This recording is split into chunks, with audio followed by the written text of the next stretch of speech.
Let's see, we are at 2 o'clock. So I'm going to start. My name is Jerome Scriptunis.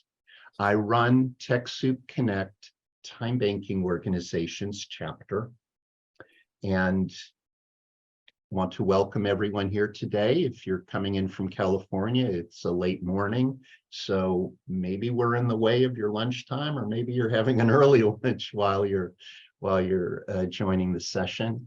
And those of us towards the middle of the country and the East Coast, maybe we're early afternoon. We have one person registered from East Africa, so I guess it's a little after hours there, and we'll see if they join. So I thank you very much and appreciate you registering, and those of you who are able to join the session today. It's on the topic of employee retention tax credits for nonprofits, faith organizations, and small and medium businesses. TechSoup Connect is an organization that is a nonprofit organization.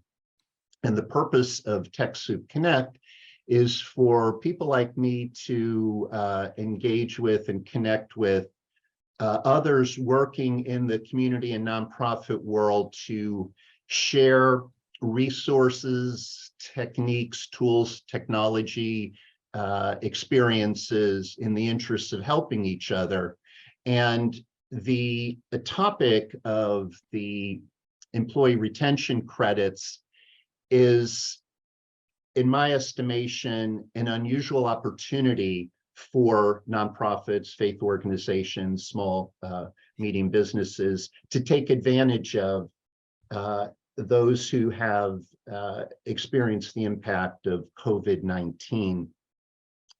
And so I felt it was important to bring this topic to the TechSoup audience. We are recording this session. It will be made available through email and on the TechSoup Connect site. And before I introduce our guest speakers, I'd like to ask anyone who wishes, if you would put your name in the chat, perhaps your organization. So I'm going to put mine in there now, and your location if you like. And those people who are joining, whenever you join, you will only see the chat entries that are made from the time that you're joining. So we're going to repeat a few things, and for those who might be joining a little bit later. Okay, so our topic today, employee retention tax credits. Our speakers are Brian S. Pearson, who is the president and CEO of American Incentive Advisors, and a few other individuals representing AIA are also in our audience today, including Colby Miller and Thomas Malik. And I want to draw attention to the information that you could find on their bios, and anyone who wishes to follow up and inquire about qualifying or the process for applying for employee retention credits. The person to contact is Thomas Malik, and he put his number and contact information in the chat. Brian, thank you for being our guest speaker today and educating us on employee retention credits. The last thing I'll say is, when I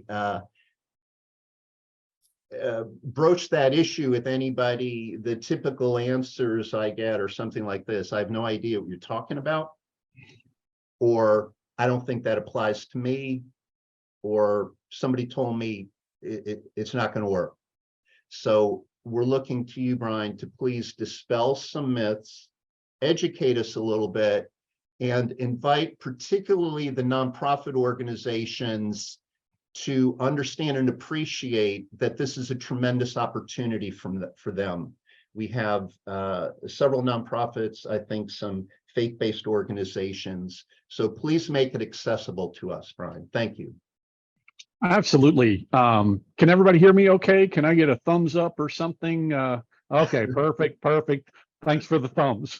Well, thanks for having me. Good afternoon. It's a pleasure to be here. And quite frankly, this is right in our wheelhouse. I serve on the board of several nonprofits, one of them being a very large church. And we were instrumental in assisting them about a year and a half ago and obtaining nearly $1 million in ERC funding. And you know what I have seen over the last couple of years with ERC is it's really all commensurate with the size of the entity, the business entity. For example, a business that is receiving $80,000, generally that's pretty substantial for them. Whereas a business that's receiving $5 million, it's generally substantial for them. What's very interesting when we talk about nonprofits, NGOs, faith-based organizations, I hope everybody on the call realizes that is a segment of the I'll use American businesses as a term, but that was a segment of the American business market that was actually omitted or left out under the original CARES Act when it was passed in early 2020. And so, you know, just to kind of do a quick rewind and think back of what was happening in 2020 and 2021 with COVID. I mean, early on in 2020, there's COVID on the scene. Nobody really knows what this looks like. You remember 2 weeks to flatten the curve, you know, and nobody really knew how it was going to play out. Congress acted pretty hurriedly to pass the CARES Act. And in doing so, what was also occurring was the PPP. And I'm sure everybody on our call today remembers and is very familiar with PPP. Well, there was a fixed amount. There was a finite amount of PPP money made available, administered by the SBA and the banks. And as you probably know, many businesses kind of came to the dance a little bit too late and could not even secure PPP funds. In 2020, as a business owner, if you even knew about the ERC, you had to make a decision whether you're going to go after PPP or whether you're going to go after ERC. Because under the rules in 2020, you could not go after both. And so in the initial CARES Act, and not to get political this afternoon, but some of you may remember a few years ago, somebody in Congress famously said, we got to pass the bill so we can read what's in it. And, you know, Congress acted pretty hurriedly to pass this legislation. And what it did is nonprofits were not eligible initially for ERC. If you had over 100 full-time employees, you were not eligible for ERC. If you had taken PPP, you were not eligible for ERC. And if you were in fact able to meet all of those requirements, you as a business owner could qualify for up to $5,000 for the entire year of 2020 per full-time employee. So some of you may or may not know, but then in early 2021, the Relief Act was passed, which really changed all of the eligibility rules. And then shortly thereafter, the American Rescue Plan was also enacted, which again, it really opened up ERC for everybody. So now if you're a nonprofit, you can qualify. If you have over 100 full-time employees, you can qualify. If you took PPP, you can qualify. And really what was most of a game changer for businesses, and of course, nonprofits, charities, NGOs, what was a game changer for them is that the rules changed to where you could qualify for up to $7,000 per quarter per full-time employee. So $5,000 for 2020, and then $7,000 per quarter for Q1, for Q2, and Q3 of 2021. So, by the way, whenever you hear this $26,000 number being thrown around, where does that come? Where does that come from? $5,000 for 2020 and $21,000 potentially for 2021. It's also worth noting that when the CARES Act was passed and ERC, first became available, it was only going to be available through 2020. And then again, with the Relief Act of 2021, it actually pushed the eligibility period through Q2 of 2021. And then you may recall back in 2021, Q3, Q4, Congress pretty much was getting nothing done. And it was mid-October of 2021 on a late Friday evening that Congress actually passed the Infrastructure Investment and Jobs Act, and that effectively killed ERTC for Q4 of 2021. So that's why you've got these kind of weird quarters, Q2, Q3, Q4 of 2020, and then you've got Q1, Q2, Q3 of 2021. So 6 eligible quarters. Now, what's really most important to talk about with the ERTC is the qualification. And yes, you're so right. There's unfortunately a lot of myths out there, a lot of misinformation out there, and we do in fact hear things like you mentioned, Jerome, every day. My tax professional said I don't qualify. Well, why? Well, they said we're considered an essential business. Okay. Well, they said we were never required to shut down. Well, they said that we don't meet the SDGR, significant decline in gross receipts. And they're not really taking a holistic view of the business entity. And furthermore, unfortunately, and it's the nature of the business, a lot of tax professionals are simply in the business of doing taxes for their clients, and that's fine. Nothing wrong with that. But this law has evolved quite a bit over the last 2 years, and I kind of give that story about we have to pass the law to read what's in it.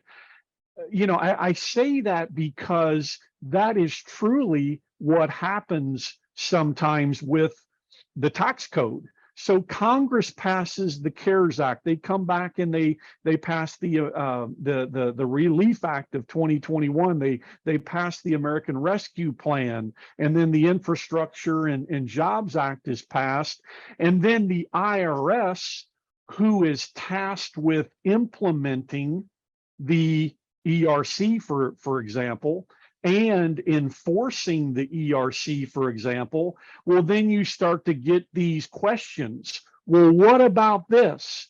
Well, what about this kind of scenario? Well, what do we do in this instance? Well, how do we treat this? And so it's typical that the IRS would opine and even issue additional guidance and give additional clarity on the subject matter, which with the ERC, they in fact have done numerous times. There's two ways in which a entity can qualify. And at a high level, I'll keep it really simple. You can go to irs.gov and you can read this for yourself. But at a high level, there's two ways to qualify. Number one, under the SDGR, significant decline in gross receipts rule. And what that simply states is if you had a significant decline in your revenue in 2020, significant being defined as 50% or more in 2020, or 20% or more in 2021, you can qualify. That's a pretty easy litmus test. Most business owners would be able to tell you if they've in fact had a significant decline in their gross receipts, but if they're not sure, or they're not exactly sure where they fall, you can generally look at a P&L and make that determination. It's important for all the listeners to realize the bogey, what you're always comparing against, is that same quarter in 2019. So we're always comparing against the quarters pre-COVID. So if we're looking at gross receipts in Q3 of 2020 or Q3 of 2021, we're always comparing against Q3 of 2019. Yeah, Jerome, go ahead. Yeah, what has come to my attention is that some of the nonprofits, well, first of all, people have told me that when they hear the phrase employee retention tax credits, the word tax turns them away. They say, well, we're a nonprofit. We have to file maybe a 990, but we don't pay taxes. This probably doesn't affect us. Now, I know just from some of the people I've crossed paths with in my career who are working with a nonprofit, they went through the application for ERC and they qualified for a significant amount. So can you talk to us about how does a faith-based organization, a nonprofit, we have a youth services organization, a family services organization on the call here, vocational rehabilitation, a home building nonprofit, and a private school. How do they qualify? What ways do your team take people through the thought process or the criteria for obstruction to accomplishing their mission or hindrance to their employees to connect with or engage with their constituency? How do they, how does ERC work for them? Sure. Well, thank you for that question. And I think first of all, the simple question that any of these entities, wherever you fall, what you have to look at is simply, do you have W-2 employees? And so totally valid point. I think you're absolutely correct. A lot of nonprofits looked at ERC originally and they said, well, we're a nonprofit, we don't pay federal income tax, we don't qualify. When in fact, the name is the Employee Retention Tax Credit. So as an entity, if you retained employees during COVID, and those employees are W-2, so you're not a sole proprietor, you don't only have 1099 type of contract labor, but in fact you have W-2 full-time employees, then you should be talking about the ERC and investigating it further. Now, in terms of how many of these nonprofits, NGOs, charity type organizations qualify, I could probably spend the next 5 or 6 hours talking about that. So I'll talk fast and I'll give you some real good examples. Great. I will tell you that, the second part of how you qualify for ERC is under what we would call the mandates, or the FPSO, full or partial shutdown orders. And as I mentioned earlier, the IRS has opined or issued additional guidance, additional clarity about the ERC. And, some of the things that nonprofits need to look at is their workforce, for example.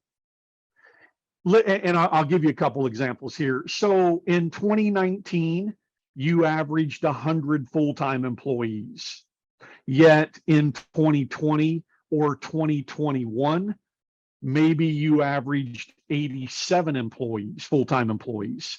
Well, that's a 13% decline in your workforce.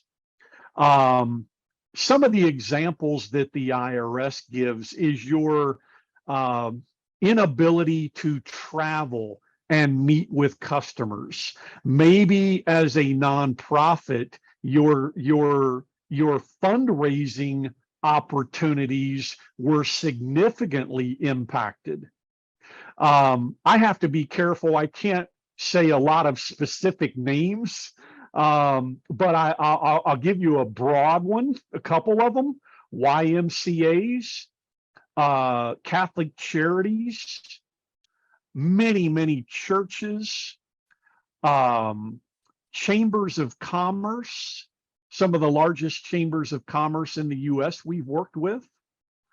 And their ability, in fact, with the Catholic charities, for example, so much of their income or their revenue comes from fundraising, and their ability to do fundraising in the pre-COVID, era totally changed. Of course, churches, many churches were actually required to shut down. And then when they could reopen, there was kind of the social distancing that was put in place. Right. Many people, especially elderly, were still very much afraid to come back. Some people have never come back to this day. And so attendance down significantly. The giving, as we would call it, the amount of giving per giving unit in many churches and many other nonprofits, down substantially. And one of the significant things I can tell you today, and I'm quoting the IRS, is if your business was impacted in a more than nominal way, you can qualify. More than nominal is defined as 10% or more.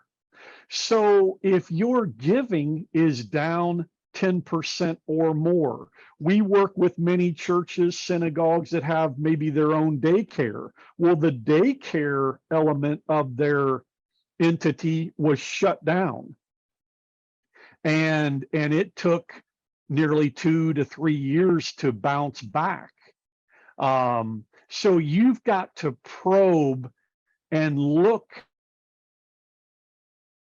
What we and our advisors do is we go through an application process to probe and look for a more than nominal impact to that entity.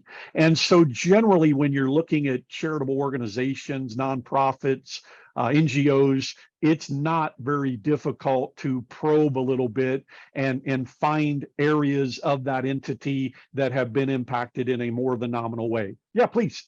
A question came in, Brian, regarding travel. A person who's writing in from a family services organization asking, what about when travel was halted, but the service switched to Zoom or online meetings instead? In other words, kind of an analogy with the telehealth. So with some of the nonprofits who are on the call today, they work with families, with youth or families. They typically, their model involves meetings with people. And during COVID, I guess travel is constrained, or whether it's a policy of the organization. Some of the organizations who are participating in our session are therapy or organizations, or counseling organizations, or support organizations, peer-to-peer support, and their ability to meet with or engage with their members is perhaps impacted by COVID. What could you tell us in regard to qualifying for the ERC under those conditions? Well, fairly simple. Great question that came in. The answer would be this: if employees of the entity, if their role is to travel and meet with customers, patients, etc., and that plays a significant part in what that company or entity does. And the reverse would apply too. You know, if customers, patients, they're used to traveling to come and visit that entity, and because of the travel and other COVID restrictions, mandates, shelter-in-place orders, that those travel activities could not occur. If the inability to travel to meet customers, or customers to meet, you know, with officials of that entity, if that impacted the company, the entity, in a more than nominal way, more than nominal defined as 10% or more, they can qualify. So as an example, and not a nonprofit, I can give you some nonprofit examples, but one that quickly comes to mind is we've worked with a lot of drug and alcohol rehab centers across the country. Their patients generally had to travel, usually via airlines, to go to the facilities. Not only were the facilities struggling with mandates, you know, shutdown orders, but the inability for patients to travel across the country, from North Carolina to Southern California, that impacted their business substantially. And since their business is dependent on customers or patients, and those patients cannot travel and be there at the facility, that impacts every aspect of their business. So that's very interesting to hear about, because there's so much need and attention necessary now to work with individuals in recovery, because that need has increased precisely because COVID isolated people. It led to perhaps increases in depression or consumption of various substances. And yet at the same time, the ability of the organizations to support, help, and treat those individuals is simultaneously constrained. So that's a very undesirable phenomenon. Right. That's you're losing in many areas. How about with the impact that COVID might have on the staff themselves? That I'm just speculating here that any one of us can contract the virus, become ill, be out of work, and perhaps that was more significant during COVID, even if you could work remotely. Does that come into play, because you can't just instantaneously hire someone to replace somebody else, where it doesn't quite work that way with Right. the staffing? Yeah, Jerome, that again, great questions here. And generally, staff that are contracting COVID, that is not a qualifier, if you will, for ERC. Okay. But what you do have to look at are other elements of that. For example, we have a very prominent pizza chain. If I said the name, everybody on the call would know it easily. Okay. What was happening with them is someone or multiple employees in their California stores would attract COVID. Well, because of the protocols, they would end up having to shut the store down Oh, wow. for sometimes, 7 to 10 to 14 days. Now they have to redirect all the phone calls, all the pizza orders online, as well as over the phone, and all the people that are stopping by in person. They've got to redirect all of that traffic to other stores. And their revenue did go down. Their ability, obviously, to service the same number of customers was affected quite tremendously. And this was just almost, for lack of better words, a game that was going on. I mean, almost like every week, this store is reopened, this one is closed. Right. Somebody's been diagnosed with COVID. We've got to shut this one down. And so that's something that you have to look at.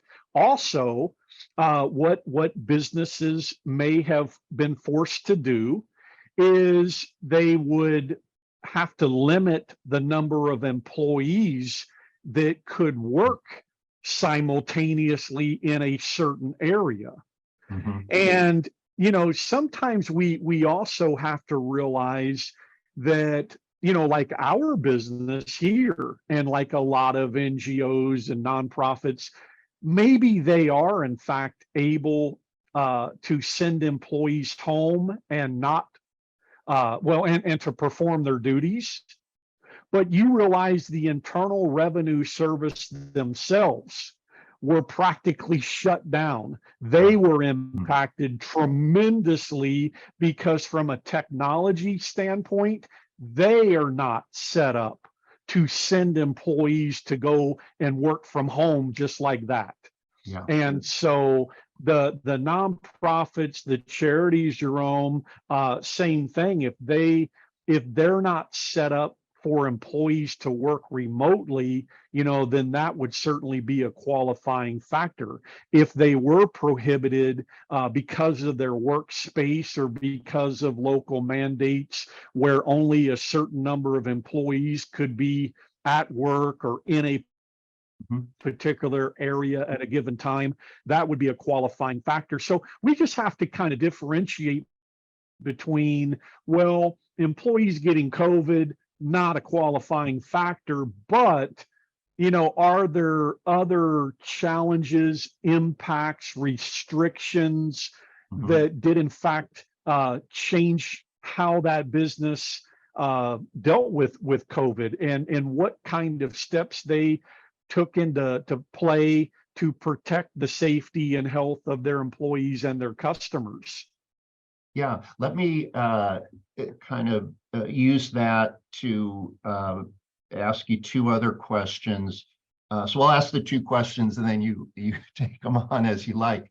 But the one is, if an organization or business recognizes that they could still make some progress if everyone were fairly well equipped to work remotely, then you would want them to have better technology to work remotely. You would want them maybe to have higher bandwidth internet, maybe give everyone a new computer, a more current generation smartphone. So that's my first question. And then, does that come into play? Then the next question is, how should organizations decide confidently whether they're qualified. So I'm going to speculate that, I run a very small organization, so we don't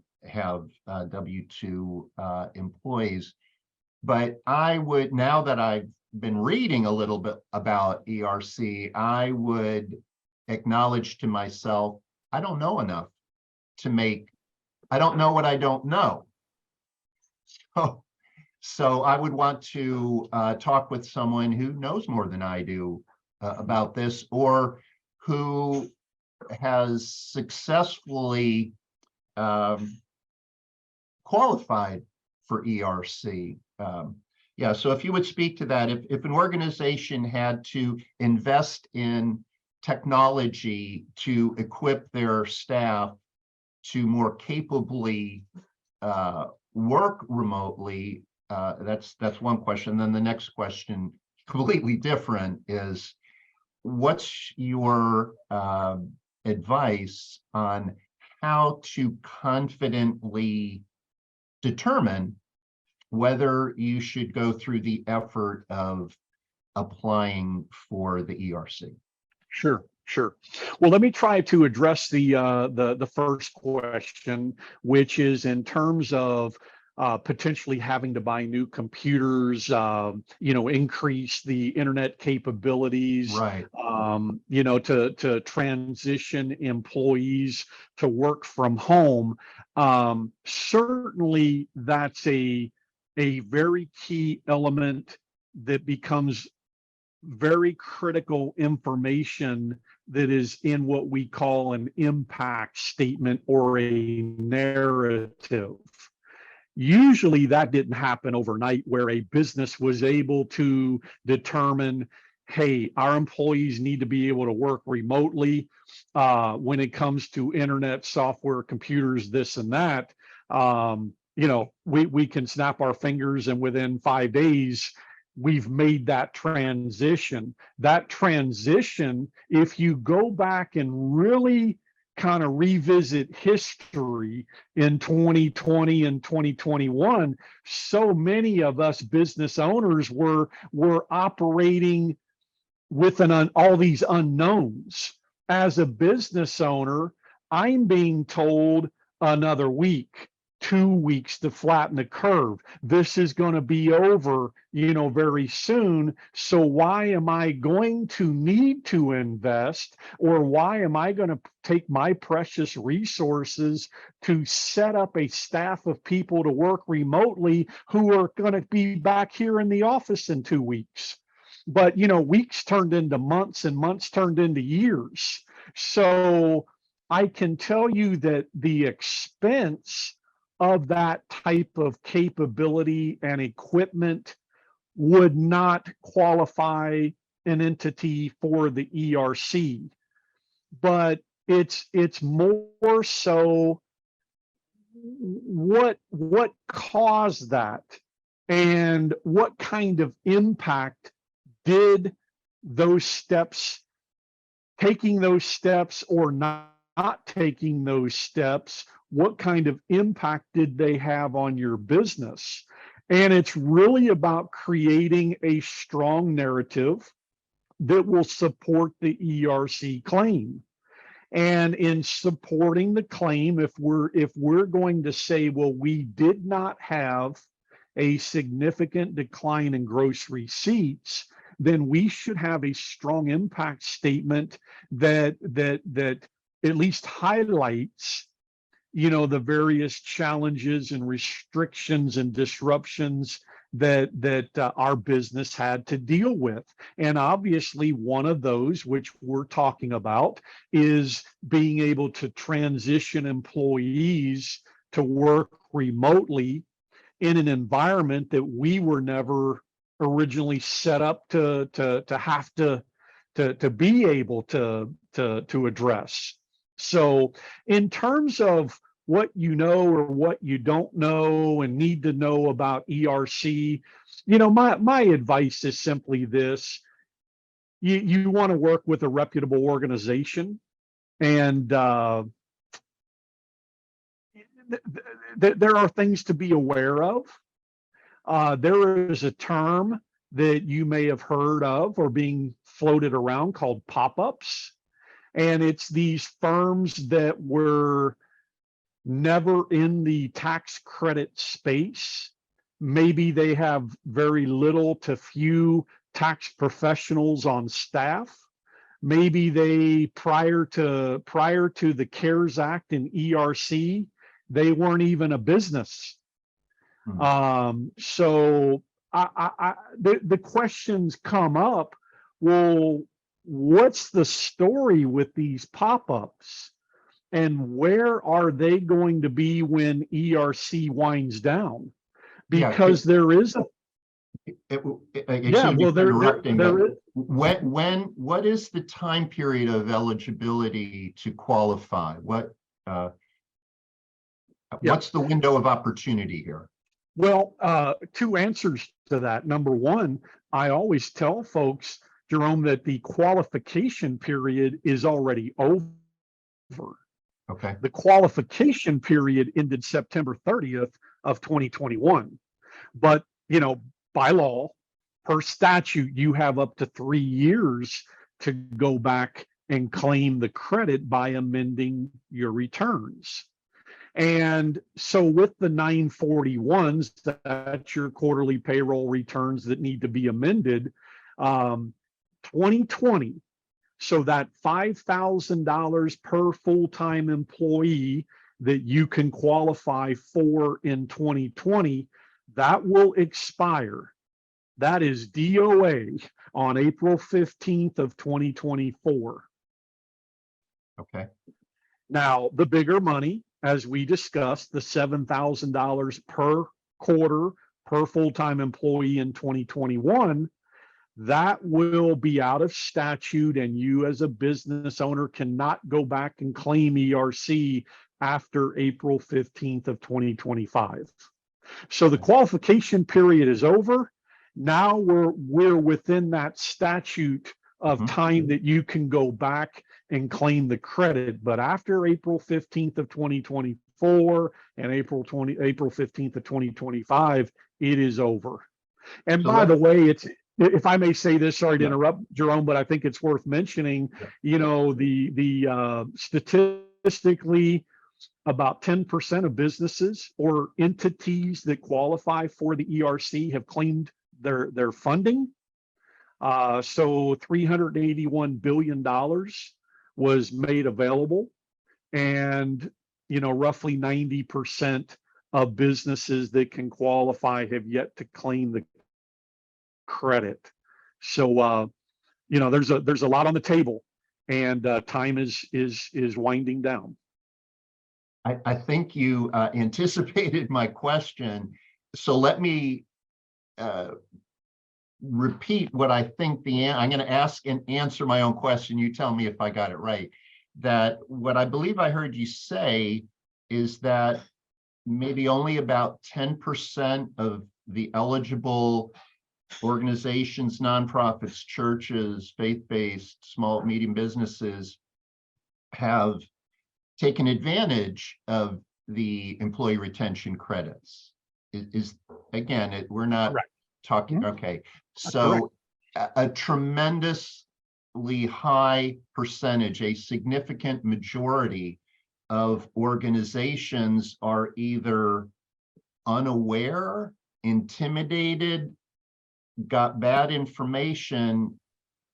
So that's largely why I wanted to call this session, to kind of ring a bell, shine a light, and that my heart in the work that I do is in the nonprofit world, the human services area, where we're working with vulnerable populations, and we absolutely want to take advantage of any opportunity to manage our operating funds better, reclaim those who have W-2 employees. So I want to repeat that, and for everyone who's listening and others who will watch the recording, that there's money being left on the table, is what you're telling us. Well, very, very much so. And it's interesting because, when PPP became available, business owners could not act fast enough to get their hands on the PPP money.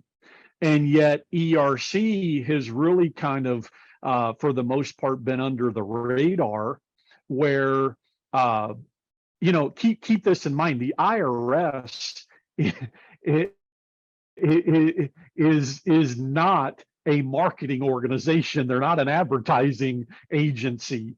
And so they're not sending out emails. You're not seeing IRS TV commercials promoting the ERC, which is really one of thousands of tax credits, rebates, incentives, that are out there built into the tax code for business owners and or individuals. But I will say this, it's unfortunate because there's simply some bad advice out there as well. Many business owners have been told by their tax professional, and I know we talked about this earlier, where they've simply said, well, I don't think you qualify.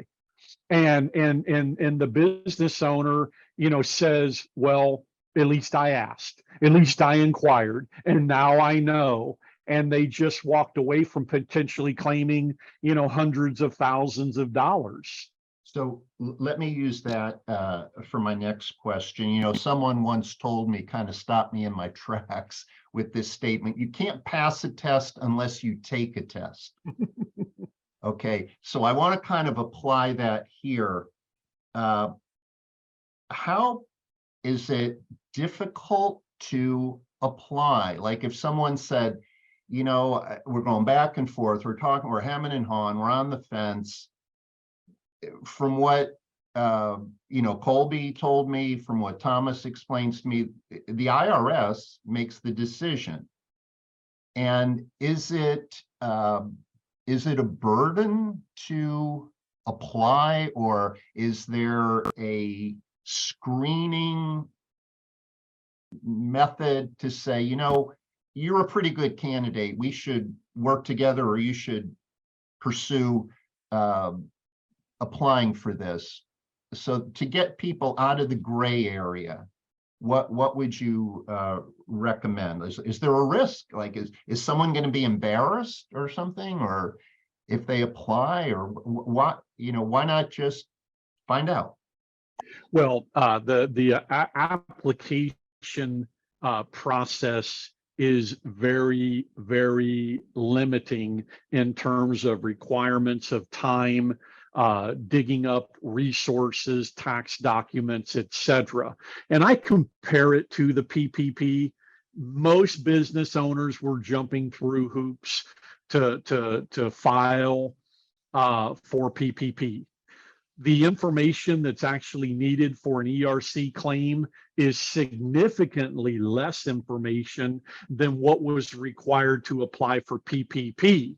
The trade-off is, generally speaking, the ERC refund amount is 2, 3, 4, 5 times as much money as PPP. Meaning if somebody, applied for PPP, gathered up all the necessary documents, submitted that, and received $100,000 in funding, it wouldn't surprise me at all, in going through the ERC process with even less time, less documentation, they may very well qualify for $300,000 or $400,000.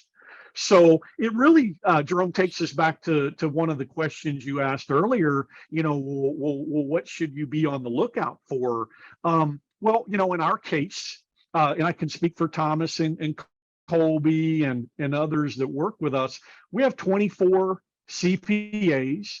They all hold Masters of Science degrees in business taxation, tax law. They come from the big 4 accounting firms. So the Deloittes, the Ernst & Youngs, KPMGs, and so on. Many have been CPAs now 4 decades, many for over 40 years. Wow. And we have tax attorneys that come from the Department of Justice, They come from the Office of the Chief Counsel of the Internal Revenue Service. So it is a concerted effort of our advisors, CPAs, tax attorneys to ensure that a business qualifies for ERC. And then, of course, we can do the tax work and submit that to the IRS for processing.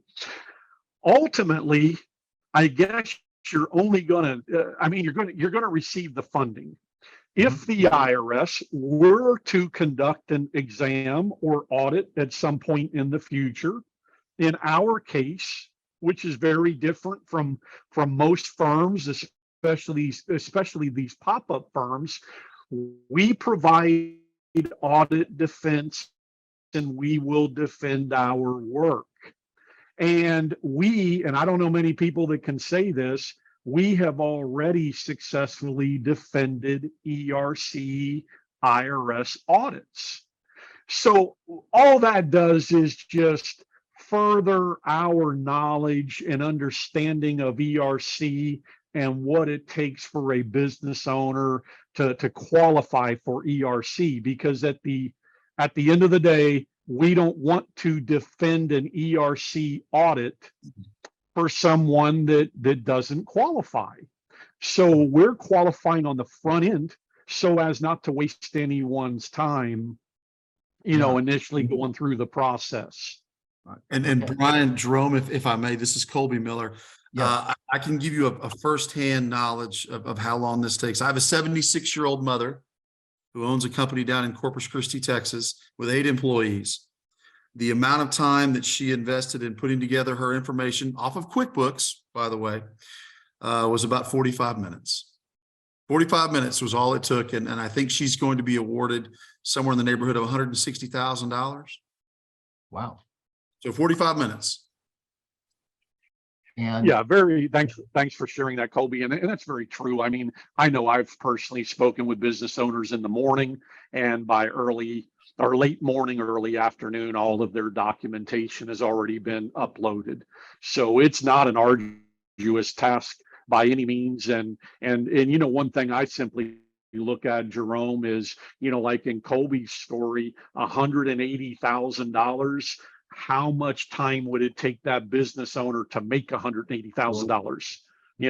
So it's worth an hour or two to round up the documentation and see if you qualify. so I'd like to, I've got 3 final questions. We're at about 5-6 minutes. I want to thank you now and at the end, Brian, for being such a patient and accessible speaker for us. And I want to start out with the question that just came in. Could you please share exactly what type of documentation is required? Can you give an answer to that? Or yeah, absolutely. Just off the top of my head, and I'll make it real fast. There is an ERC application that Colby or Thomas can get over to you. So there's an ERC application. I'm going to say it's maybe 10 minutes, 15 minutes to complete an application. And then if this applies to you, we have a checklist of 5 items that are needed. And I'm going by memory. I'm not looking at it. So let me see if I can remember all 5. Number 1, we need copies of the original 9 payroll returns that were filed. So copies of the 941s. If you provide health insurance to your employees, copies of the health insurance invoices. Number 3, the employee payroll detail. So the quarterly employee payroll detail. If you qualified and applied for and received PPP1 and or PPP2, we would need the Form 3508 or any type of specific documentation you might have in reference to the PPP. And then item number 5 is the quarterly P&Ls.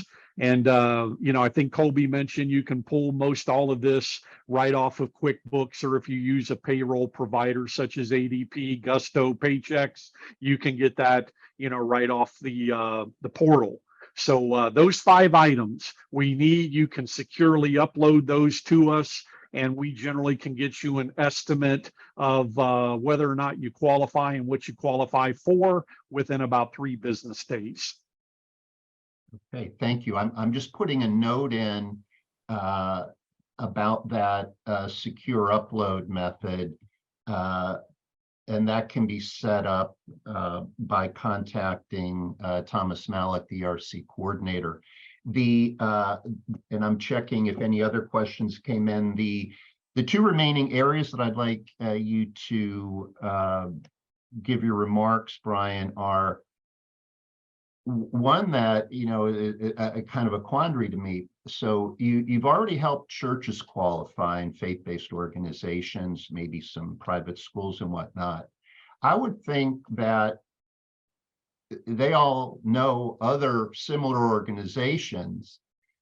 And I would think that, well, gosh, why doesn't every single faith-based organization across the entire country apply it? Or if a particular nonprofit who works, you know, in some aspect of behavioral health, recovery support, family support, rehabilitation services, if they've qualified, they're part of trade associations, conference networks. I would think the word would go out, hey, everybody, this is a good idea.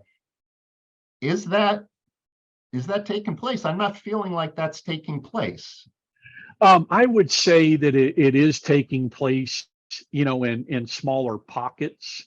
On a national level, I cannot say that to be true, but you know, that's a interesting dynamic about this business. It is a relationship type business. It's a referral type business, if you will, because imagine, Jerome, if I come calling on you and you don't know me, you've Right. not been referred to me, you're probably not going to be too open in sharing your tax information with a stranger like me. But I will tell you, in fact, we've done over $1.2 billion in ERC for businesses across the country.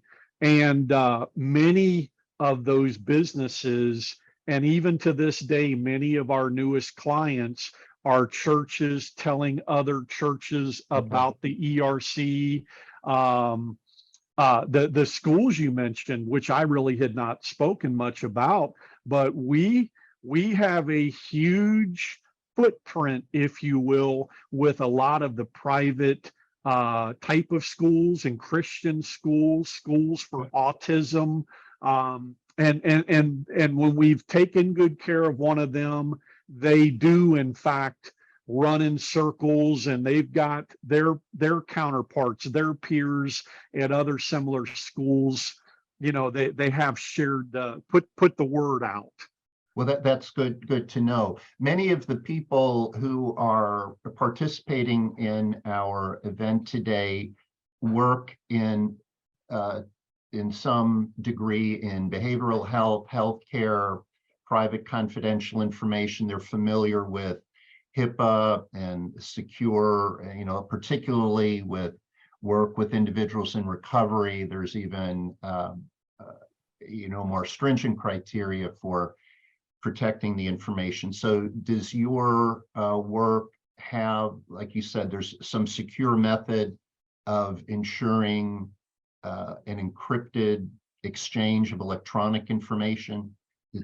Yeah, so we certainly advise that nobody just email us tax documents and private type of confidential information. So we do have the means for clients to securely upload documents to us, and we will do the same in return. As part of our process and our agreement, we do have a confidentiality agreement in place. So we are very limited on, you know, putting information out there. So we're not talking with your competitors or your friends or your neighbors or anybody else. The fact that you are a client and what we were able to get you back in terms of an ERC refund. That's all very confidential. Thank you. The last question, and we're going to be at our closing moment. Can you please discuss the fee structure for the services to assist organizations in qualifying for ERC? Sure. So we, if you've ever seen some of the, I'll say the law firm, commercials on TV, we're somewhat similar. We work on a contingency fee, meaning if you submit all of your documents and we come back and we say you don't qualify, it costs you nothing. If we come back and say, well, congratulations, you qualify, and you qualify for $338,000, you could say, well, thank you for that. I'll file that away. It's good to know, but I'm not going to move forward. It costs you nothing. If we get you money and you receive your refund checks, then we get paid. So it's really that simple. We work on a contingency fee of 20% of whatever we can recover for you. The industry is anywhere from about 15% to 30%. So our fee is 20%. And I'll tell you what, I'm a believer you get what you pay for. And I can tell you, we fix a lot of mistakes. And there's a lot of non-IRS compliant work that is going on out there. So we're not trying to be the cheapest, firm out there. We're trying to be the best. And you can't have 43-year veterans that come from Ernst & Young and Deloitte and KPMG and PricewaterhouseCoopers that are handling your tax case in the entire process from beginning to end. You can't have tax attorneys that come from the IRS that are going to step in and successfully defend an audit if that ever happens. We track your refunds. We make sure the IRS received all of your documentation, and we follow up on any correspondence that might come from the IRS. And it is totally turnkey. So once you upload your tax documents to us, you're pretty much done. And we take care of the rest, and we'll keep you informed on when your refund checks are going to be in the mailbox. Thank you, Brian. This has been an outstanding and powerful event for us. I want to express my appreciation to you, Brian, to Colby, to Thomas for educating me, for agreeing to be our guests. I want to thank TechSoup Connect. I explained to them why I felt that this was critical and that we needed a forum to bring it to a broad base of nonprofits and faith-based organizations across the country. TechSoup is actually a global organization. And they gave this venue. There were people who were not able to join today who are waiting for the recording. And so my job is, as soon as possible, I hope to get the raw files tonight. I'll tweak them a little bit because we were doing some preliminary stuff before everybody came on to test the audio, and we're going to make that available. I encourage anyone who wishes to take the next step. And as you heard, there's no fee to find out. If you are not qualified after some screening assessments from the ERC coordinating team, you can rest assured that you're making the best decision possible. Thank you, Brian. Thank you, Colby. Thank you, Thomas Malik. Thank you, everyone who joined us today. My name is Jerome Scriptunas. We're going to do our quick countdown, which none of you have experienced before. But what we do is just count down from 10 to 0, and we wish everyone a good day, safe travels, and good health. 10, 9, 8, 7, 6, 5, 4, 3, 2. Goodbye, everybody. Stay safe. Apply for ERC. Thank you, everyone.